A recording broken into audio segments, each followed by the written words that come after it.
Welcome back to XCOM 2, Blue Skulls.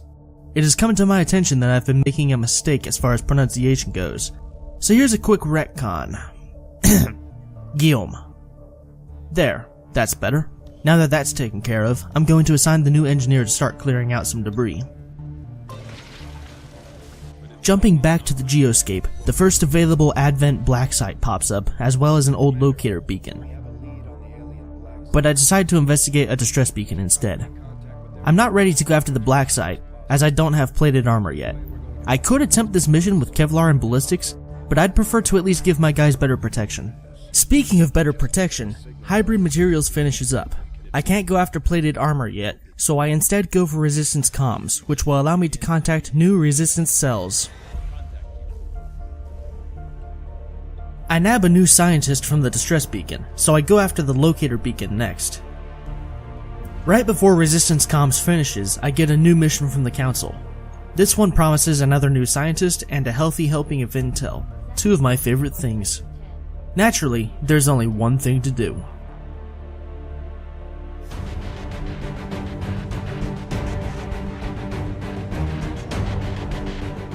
Leading the squad is Arthur Porter, who is no longer fatigued and is ready for action. Megan Locklear and Duque Amir return to the squad. They're joined by a pack of rookies who I will affectionately refer to as Operation Human Shield. They include Wilmer Madariaga, Jovar Sengupta, Julian Ulrich, Miriam Cheketitz, and Leonardo Pavlovic. Eager to beaver and chomping at the bit for some action, the squad loads up and sets sail for Operation Worm Night.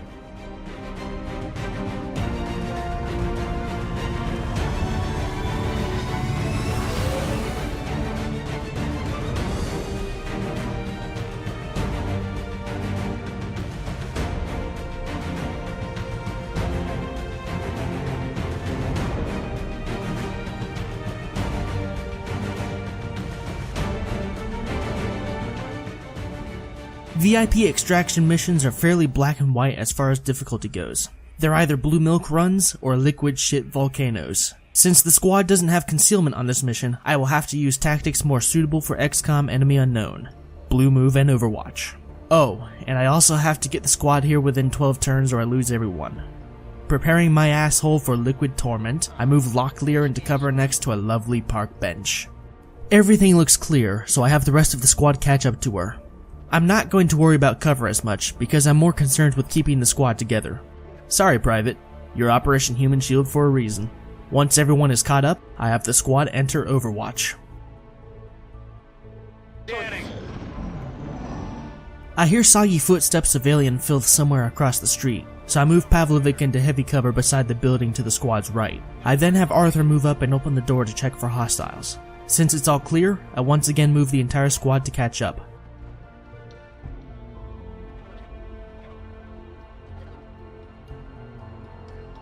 Before I have the entire squad enter Overwatch, I have checked its stash up to prevent unwanted enemy contact.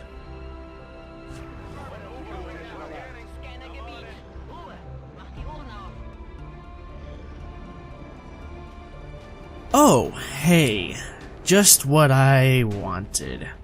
Unwanted contact.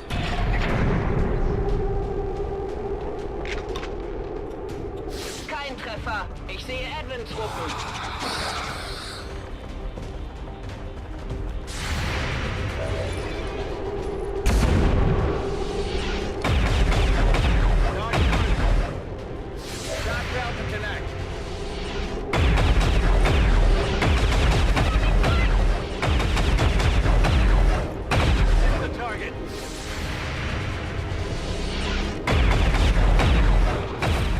An aphrodisiacal amount of Overwatch fire stops the sectoid in its tracks. However, that still leaves the Advent troopers. I have Ulrich flank the closest one, but his shots only wound her. Sengupta flanks the second trooper, but his shots miss by a mile. Feeling lucky, I have Madariaga move up and hurl a 22% shot at the trooper Sengupta flanked. Turns out my lucky feeling was actually unfounded optimism. I'll have to get that checked out. Alright, it's time for some demolition. I brought 2 grenadiers for a reason after all. I have Locklear roll up and launch a grenade at the trooper in heavy cover. As it turns out, they're allergic to grenades. I have Pavlovic run out of cover, stand out in the open, and shoot the unharmed trooper. He doesn't kill him, but he's ready for a paddling. I have Chekadit scamper up to check the all clear, before I have Arthur show the Advent trooper what for. Deciding to save Ducake's actions for Overwatch, I have the VIP perform a beatdown on the Advent trooper.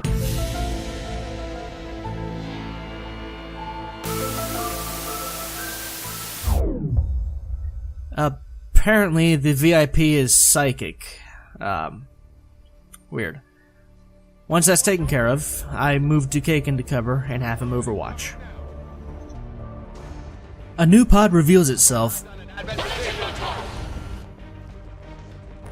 but unfortunately doesn't come close enough to trigger Ducake's overwatch. I send Chekadits to go grab the loot, and while I could have her blow it up like Ducake did, I don't think that'd be very helpful.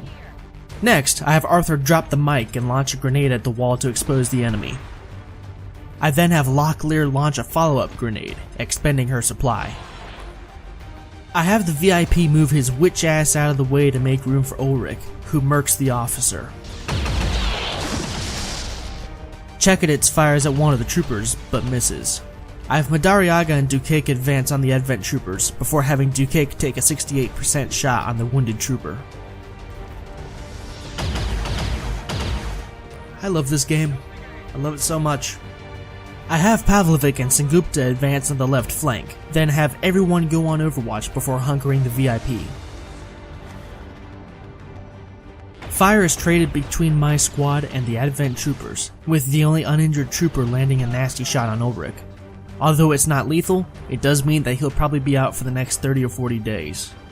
One of the troopers also goes on Overwatch. Unfortunately for Advent, this is the kind of thing Ducake has trained for. Making use of Light 'em Up, Ducake takes out the two wounded troopers, clearing enemy Overwatch and leaving the unharmed trooper to think about his life choices. He doesn't get to think for very long though, because Locklear hops through the window to deliver a brutal ventilation. Now that the enemy's been cleared out, I advance the squad next to the building and put them on Overwatch and have the VIP hunker.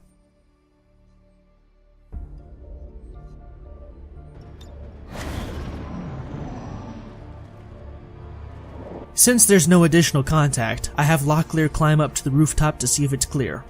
It looks clear, so I move the rest of the squad up. Once everyone's up, I have the squad overwatch.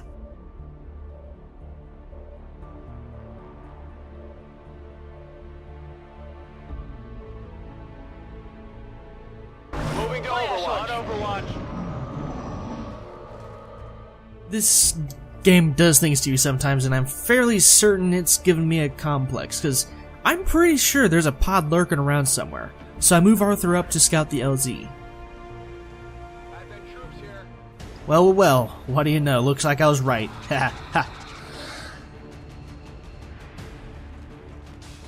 After briefly considering having Arthur stay put and launch a frag, I decide to dash him into cover instead. I then move the rest of the squad into the sparse cover across the rooftop.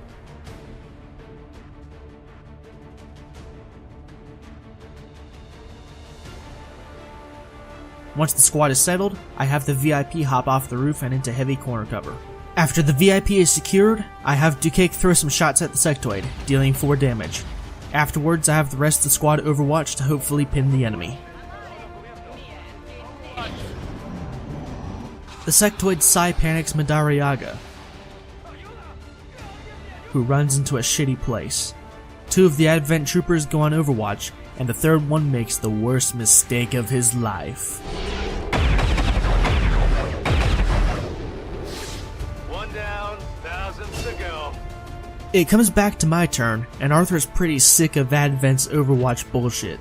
The explosion removes the Overwatch from the Advent troopers, plunges one into a lethal drop down below, and severely wounds the sectoid.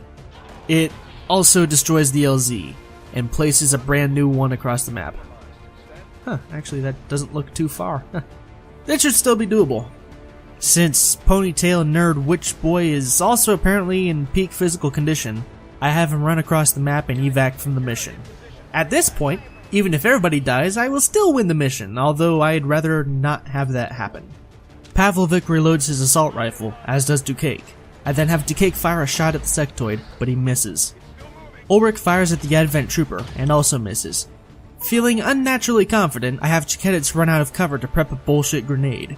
I have Locklear advance and take a 78% shot on the sectoid with her extremely lethal, super dangerous, bloody magnificent... You gotta be fucking kidding me.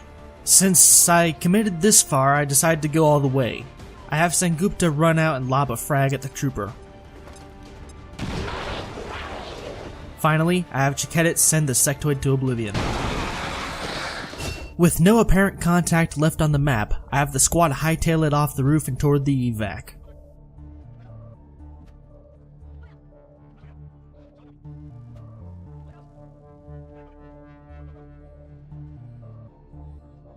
Then, I cram everyone I can onto the evac point and evac the large group, before I evac Locklear and Ducake. Thus ends Operation Worm Night.